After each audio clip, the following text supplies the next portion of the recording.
So what do you feel is a better HR strategy in general, and how we can fit it into startups? Like, it's very context driven, but I think fundamentally, if it's business critical, it should be controlled as much as possible. That's the way I think about it. So, how important is that particular set of requirements that you have? But business criticality finally says how much involvement does the company need to have directly. So, with if that means exclusivity of someone who's ensuring that at any point of time, if this person leaves, they replace someone else because it's business critical, right? Otherwise, the function stops, the company stops. Then you need to have that kind of a model. But if it is, building for a 3,000 member where you're adding 100 people, 200 people, you know, then it is obviously you want to optimize for cost structures, or want to optimize for time. So I think that it's all very, very context dependent. So, but all the models have a place. That's the reason why all these models exist. But I think it's a combination of factors of business criticality, time, and cost structures that are available. I think that's where you will find which model works better in which scenario. But in large, I mean, I've seen all the models work, so I really can't say that whether one is better than the other. There's a place for a Costco and there is a place for a Walmart. Absolutely, So that's why they all exist. The Target exists, Walmart exists, and Best whatever Costco also Sam's Club also and exists, and Costco exists. So all of them have a place. okay, got it. So Ragesh, given you've driven a company single-handedly with mostly partners, right? Partners, yeah. So as in, how do most of them are short-sighted. They're looking at what they're going to get in the near term. So, and as a founder, you have a longer vision, right? So how do you find people, know, it's easier said to, say that you have to find people who align with your long-term vision. How do you find them? Are they easy to find? How, or, Okay. like Sudarshan said, is it, they reach out to you, or how does that work? I think in a funny way, if I may tell, it's more like difference between dating and marrying, right? So if you're really looking for a partner, you wait until you get the right partner. You feel that hey, that person is going to. But for dating, you don't, right? So you don't need to personally. It's similar, like if you have a specific thing to get done, and if your partners can do it, just get the thing done, and you don't worry about whether they are going to be there with day after tomorrow or not, because they are also happy not being with you or being with you day after tomorrow. So you go in that mode, easy mode, and you'll be surprised that you're actually building a very strong relationship eventually, because nobody is going to leave you, because you're not tying anyone, right? So you're giving the freedom, and more respect and freedom you give to your partners, more they will come back to you and stick to you, and they will be your strong force at times when you go down at any point of time due to lack of funds or employment, employees leaving you or whatever it is. But these partners will always be there because they exist as an entity.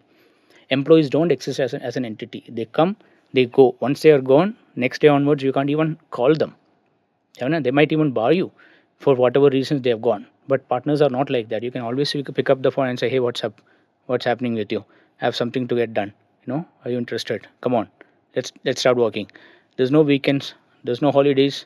There's no night. There's no nothing matters there, because business matters, right?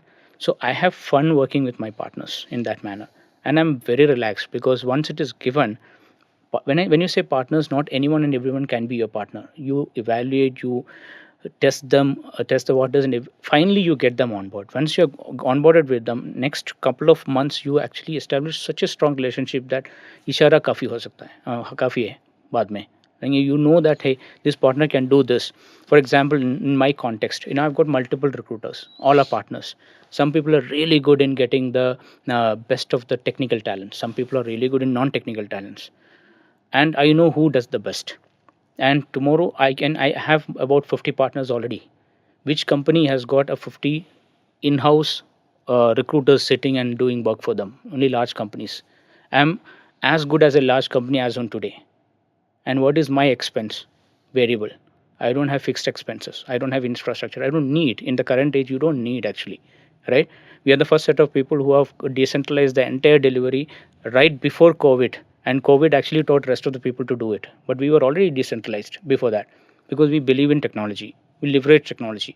So leverage is the name of the game for any founder. And I've known recently when Sam Altman said that not far is the time when $1 billion companies formed by one person company. It's going to happen because the AI has caught up. So unless you really catch up with the age in terms of technology and what's happening in the market, you are going to continue doing the conventional way. And it's time, man. It might not be applicable. Say for example, in Sudarshan's case, he has a manufacturing unit. It is not applicable. What I have told is applicable for me. Fine, it's a service industry, but for him it might not be.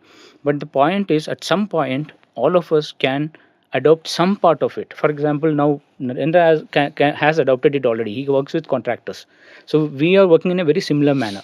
That's how we manage our cash flow. Otherwise there's no we can manage our cash flow. But the moment you are funded, your strategy changes overnight. You definitely are going to de-risk yourself from the channel partner model with some in-house. I'll definitely have 4 5 people, 10 people, 15 people working with me. Then I have good of both world. Then I'm stronger. That's how I plan to build the organization. And being in talent industry, recruitment is not last of my concern because I already have the systems in place, right? So that is last of my concern. But I concur with Sudarshan a lot in terms of setting the vision up with the candidates. Selling that vision, selling that dreamland is the first thing that you need to do with anyone. Because if it is sold, you got the right person from an instinct point of view. Then the rest of the things are all technical.